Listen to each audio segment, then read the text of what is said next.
जनगणना अर्जामध्ये लिंगायत धर्माचा उल्लेख करावा. परमपूज्य जगद्गुरू चन्नबसव्वानंद महास्वामीजी यांचे समाजाला आव्हान. इतर धर्माप्रमाणे लिंगायत हा देखील धर्म आहे. केंद्र सरकारच्या सध्या जनगणना सुरू आहेत. या जनगणनेसाठी आलेल्या व्यक्तीने दिलेल्या अर्जामध्ये धर्माच्या रखान्यामधील इतर रखान्यामध्ये केवळ लिंगायत असा उल्लेख करावा, असे आव्हान चन्नबसव्वानंद महाराज यांनी आज पत्रकार परिषदेमध्ये केले.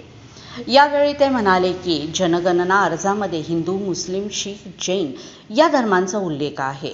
लिंगायत धर्माचा रखाना नाही, परंतु इतर नावाने एक रखाना आहे. या इतर रखान्यामध्ये लिंगायत समाजातील व्यक्तीने केवळ लिंगायत असा शब्द वापरावा, असे आव्हान त्यांनी यावेळी केलेले आहे.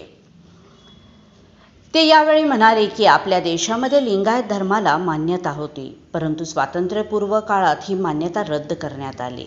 आता महाराष्ट्र, कर्नाटक व तेलंगणा या राज्यामध्ये लिंगायत समाजाची लोकसंख्या मोठ्या प्रमाणात वाढलेली आहे. लिंगायत धर्माला मान्यता मिळावी, अल्पसंख्याक ओबीसी महात्मा बसव्वा स्मारक यासाठी महाराष्ट्रासह 5 राज्यांमध्ये जनजागृती मोहीम सुरू करण्यात आलेली आहे. महाराष्ट्रात देखील 2 जूनपासून मंगळवाडा ते मुंबई जनगणना लिंगायत संदेश यात्रा काढण्यात येणार असल्याची माहिती त्यांनी पत्रकार परिषदेवेळी दिलेली आहे.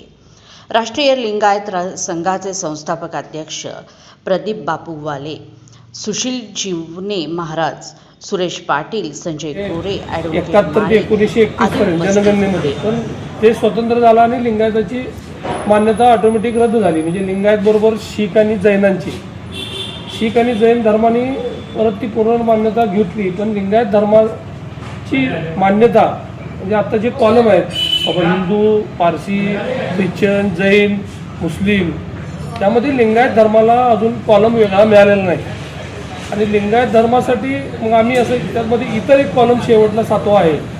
त्या कॉलममध्ये आम्ही समाजाला विनंती केली आणि सांगितलेलं आहे की त्या कॉलममध्ये तुम्ही इतरच्या कॉलममध्ये लिंगायत लिहा. आणि मग ज्याच्या जाती आहेत, पोट जाती आहेत, त्यांना बाबा माळी, वाणी, तेली, कोष्टी, कुंभार असे 360-65 जाती आहेत. आपल्याला माहिती आहे सगळ्यांना, जो बऱ्यापैकी पत्रकार परिषदेमध्ये आम्ही उल्लेख केला आहे. आता जी होणारी जनगणना आहे त्या जनगणनेमध्ये समाजाची मानसिकता वेगवेगळी आहे. म्हणजे आमच्यातले काही महाराज लोक वीरशैव लिंगायत लिहा म्हणतात, काही लोक लिंगायत लिहा म्हणतात आणि काही लोक हिंदू वीरशैव लिंगायत असा एक प्रचार आता सोशल मीडियाच्या माध्यमातून आपणही बघताय की चाललेला आहे. मग एका समाजाला, एका माणसाला 2-2, 3-3 धर्म आहेत का? नसतात. तर वेगवेगळ्या प्रचार वेगवेगळे चालू आहेत त्या माध्यमातून. म्हणून महाराजांना आम्ही काल विनंती केली की आपण सांगलीमधल्या पत्रकारांना बोलवून एकत्रित आपण जनगणनेमध्ये काय उल्लेख केला पाहिजे आणि त्याचा संदर्भ महात्मा बसवांनी 12व्या शतकात जो लिंगायत धर्म स्थापन केला त्या धर्माबद्दलची माहिती आणि त्याबद्दल असणारे तुम्हा सगळ्या मंडळींना जे मनामध्ये प्रश्न आहेत त्याचं सगळ्यांचं प्रश्नांचं उत्तर निरंतर आमचे महाराज आज आपल्यापुढं करणार आहेत.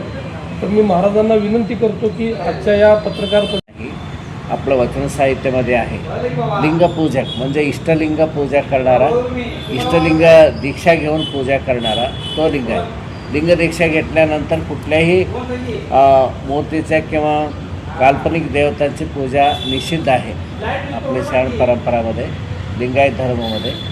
त्यासाठी लिंगायत धर्म हा एक स्वतंत्र धर्म आहे.